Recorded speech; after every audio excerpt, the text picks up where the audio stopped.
A new software update for tvOS 18 has just been released, and this is my very first on-hands look at the new firmware update. You can see the current version I'm on is 22J5305E. So right here, I'll quickly turn on the software update and you can see the new one that's now available. It has the build number 22J5315E. I'll quickly download and install right here, and then we are going to go and see what are some of the new features and changes that this update of tvOS 18 has to offer. Just like that, we are now up to date, and if we go into the Apple TV app right here, I'll use Siri to find the show I'm looking for quickly. Play Maxine Rolls the Dice Season 1 Episode 4. Boom. It goes to the point or the exact series and where I left off. Go to the 22-minute mark.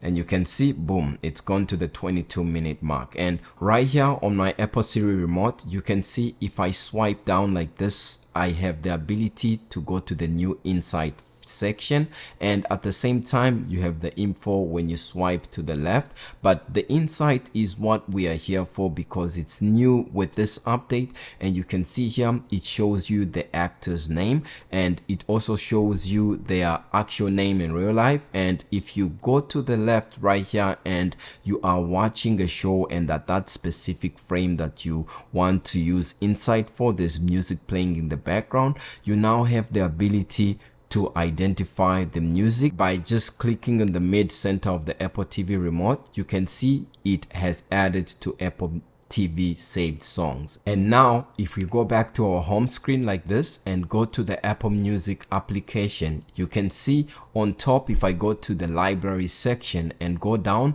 we have this saved songs, and if I click enter or the midpoint, you can see way down yonder in New Orleans, and that is the song that we identified from the Apple Music or Apple TV show that we saw right here. So that is the new insight feature, and it doesn't actually end there, because if you are watching a show or an episode, you can see if you swipe up, you have this sort of analog feature that's here, and if you click on it, Apple has added enhanced dialogue. And according to Apple themselves, this is using machine learning, or in terms AI. So if you go here to the enhanced dialogue, which was there in the previous update as well, you can see you have the ability to boost vocals, and this gives you two options: boost and enhance. And if there's background noise like music or there's cars, wind, it will try and enhance the vocals or the voices at that exact moment, and the voice will be more clear and easier to understand. One thing that we've been promised that's not yet here in tvOS 18 is new Snoopy screensavers. So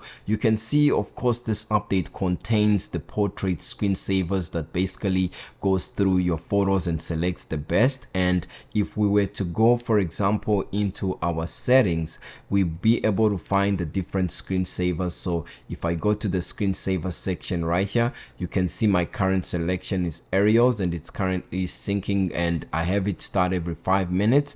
But you can see under the screensaver preferences, we do have the portraits, which is a new one that has been added, but there is no Snoopy screensaver yet. And at the same time, if you go to your home page right here and swipe up on your remote, you can see this is not yet or available or is nowhere to be found, and that's one that I'm waiting for. And when it comes available, I will definitely share it with you, so do hit that subscribe so that you stay up to date. This iPhone contains the latest iOS 18 software update that was released alongside this tvOS version, and right here I want to show you something that the TV is missing. So if I customize and select dark icons right here, you can see my icons all go to dark mode, and these include even third-party applications and icons such as Gmail and others. And that is something that the Apple TV is currently missing out on. Right here, by going into the settings and then general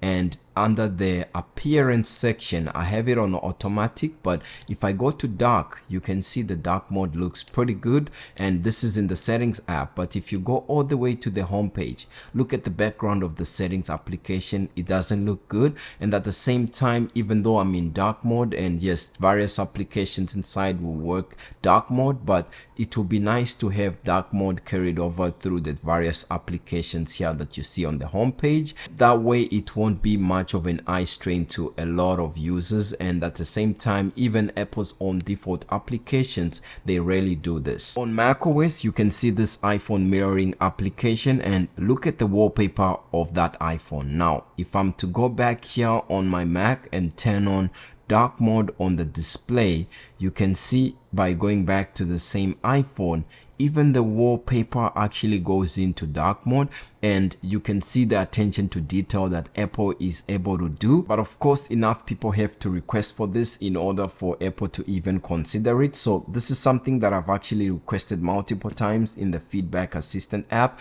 and at the same time, if you are testing this software out, this is something that you can request, and maybe we might be able to get it. Something small that seems to have sort of improved with this update, if you access your control center right here, you can see some of the icons and contrast right here have sort of improved. It's more clearer whether you are in dark or light mode to see the difference between the non-selected object and that which you'd have selected. So it's always welcome and good to have, and this will be helpful if you are accessing the control center maybe while watching a movie or through the different aspects and sections of the Apple TV. Now, rich metadata has finally been added in the Apple TV application, which wasn't available before from the library tab. So by what I mean here, if I was to go to the home tab of the Apple TV right here, you can see, you know, I get the different charts. But if I go to like any show, for example, or even if it's movies that are coming to the Apple TV, I can always go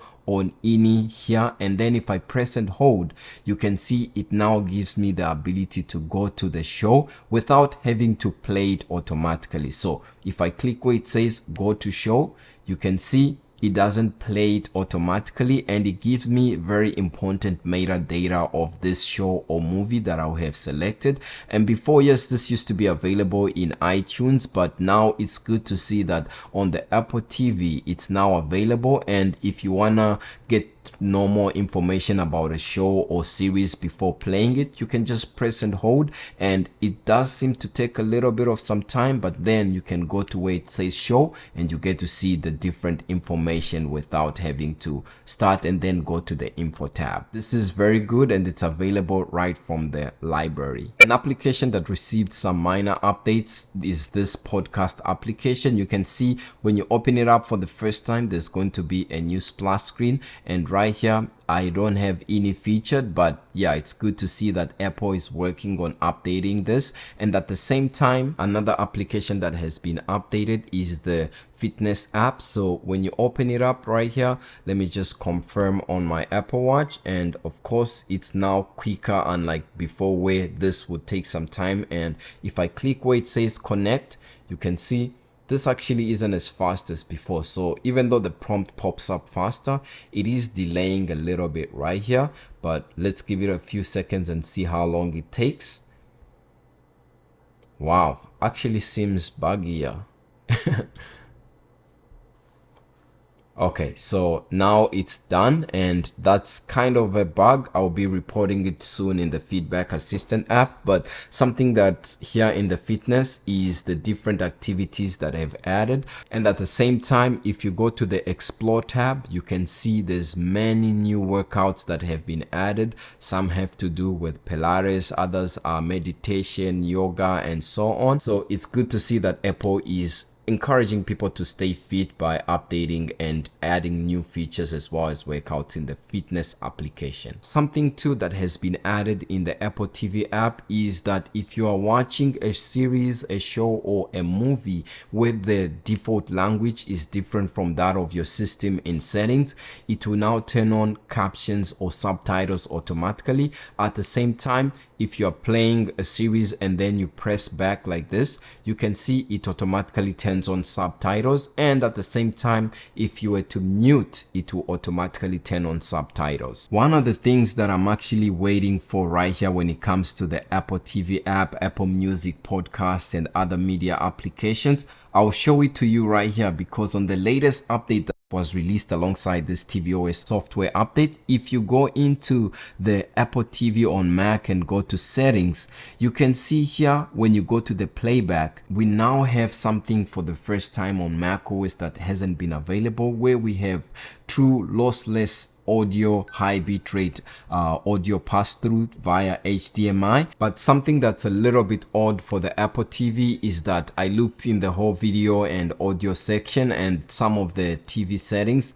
This is not something that I was able to see, so at this point in time it seems like it hasn't yet been added, but when it does, I will definitely let you know. Now, just like any other software update, whether it's your Apple TV, your iPhone, or your Apple Watch, this update or firmware update here has some bugs that it resolves, and the first one actually has to do with trying to add a different user to your Apple ID so that they can, view on their own account.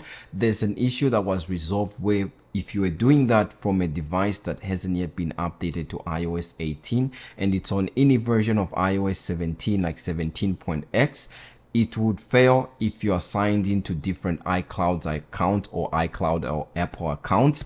And another bug that has been fixed here is one that has to do with dictation on the Apple Siri remote, where sometimes it wouldn't trigger, or it would trigger but then not be able to capture your voice as you are dictating, whether it's search, and that has been resolved. So you can see that this update on the Apple TV, this is the 22J5315E update. It has some pretty neat new features and changes, and of course not everything has been added with this update, but I'm sure pretty soon as we go closer to the official release, there's more that are going to be coming. So that's about it for me here at Half Man Half Tech. My name is Ben. If you like this video, hit that like and subscribe, and I'll see you in the next update pretty soon.